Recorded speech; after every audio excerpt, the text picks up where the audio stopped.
Assalamualaikum warahmatullahi wabarakatuh. Sebelumnya, saya akan memperkenalkan diri. Nama saya Sulis Faiza Salsabila. Saya berasal dari kelas Pendidikan Bahasa Arab 5B.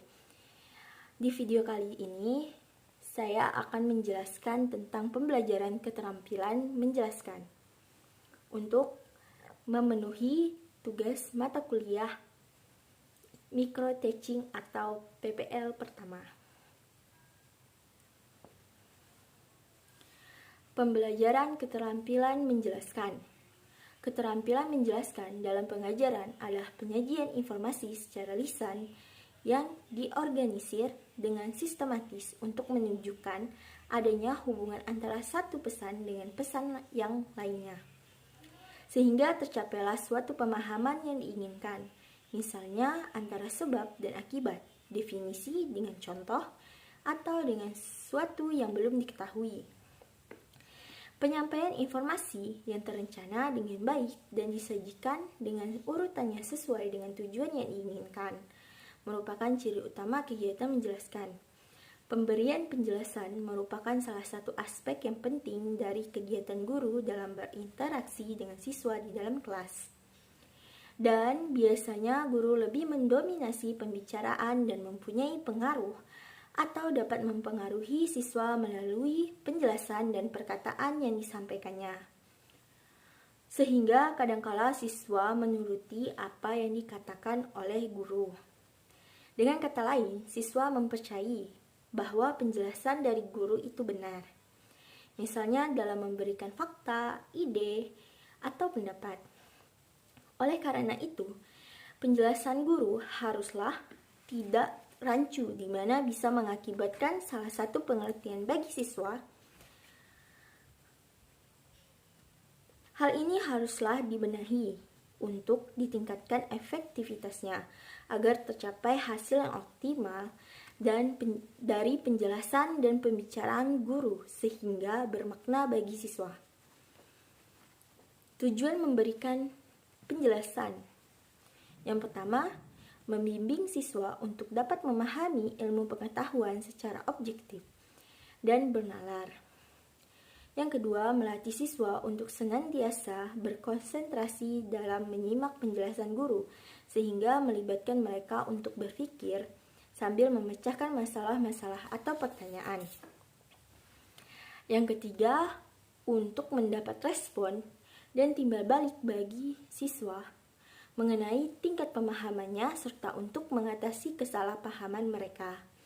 Yang keempat, membimbing siswa untuk menghayati dan mendapat proses penalaran dengan menggunakan bukti-bukti dalam pemecahan masalah tersebut. Alasan perlunya keterampilan menjelaskan dikuasai oleh guru. Yang pertama, meningkatkan keefektifan pembicaraan agar benar-benar merupakan penjelasan yang bermakna bagi siswa karena pada umumnya pembicaraan lebih didominasi oleh guru daripada oleh siswa. Yang kedua, kadangkala penjelasan yang diberikan oleh guru tidak jelas bagi murid, tetapi hanya digunakan bagi guru itu sendiri atau lebih jelas bagi diri guru itu sendiri. Mungkin disebabkan karena gaya bahasa yang digunakan guru belum dapat dicerna atau dinalar oleh siswa atau tidak sesuai dengan tingkat perkembangan pemikiran mereka. Hal ini tercermin dalam ucapan guru. Penerangan ibu sudah jelas, bukan? Oleh karena itu, kemampuan guru dalam mengenal atau menganalisa tingkat pemahaman siswa sangat dibutuhkan dan sangat penting dalam proses memberikan penjelasan. Yang ketiga, tidak semua siswa dapat menggali atau memahami sendiri pengetahuan dari buku atau sumber lainnya. Oleh karena itu, guru perlu membantu menjelaskan hal-hal tersebut.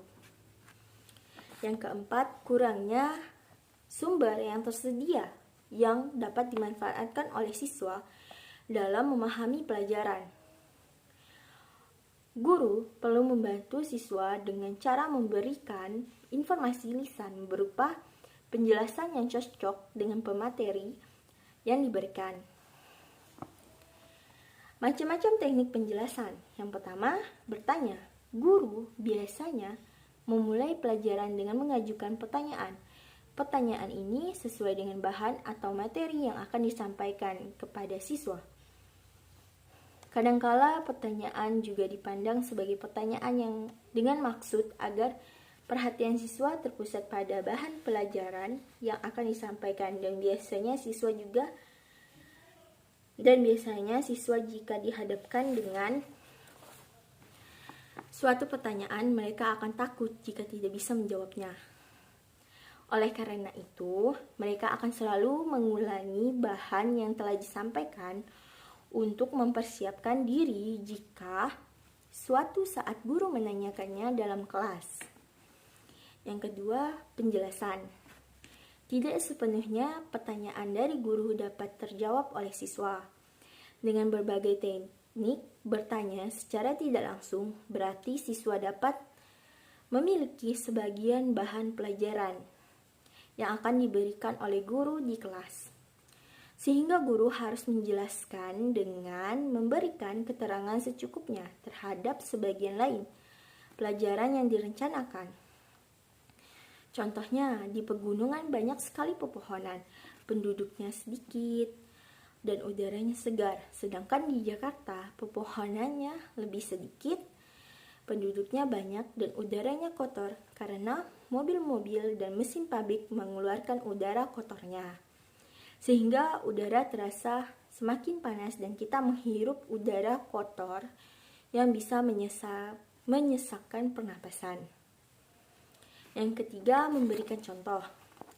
Pemahaman siswa terhadap konsep baru dapat ditingkatkan melalui pemberian contoh yang jelas dan nyata yang sedapat mungkin diambil dari kehidupan sehari-hari yang sekiranya mudah dicerna atau dipahami oleh siswa tersebut.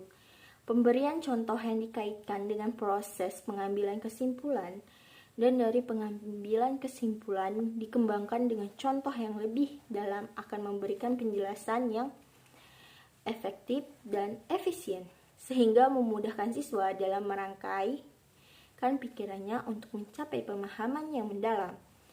Contohnya, semua benda-benda yang terbuat dari besi dapat ditarik oleh magnet.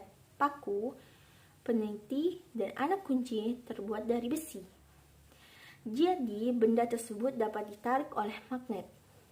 Cara induktifnya. Yang contoh kedua, kertas lipat, sedotan plastik, dan pensil warna tidak dapat ditarik oleh magnet. Benda-benda tersebut bukan terbuat dari besi. Jadi, benda-benda yang tidak terbuat dari besi tidak dapat ditarik oleh magnet. Cara deduktifnya. Baiklah, hanya itu saja yang dapat saya jelaskan. Kurang dan lebihnya saya mohon maaf. Akhir kata saya ucapkan wassalamualaikum warahmatullahi wabarakatuh.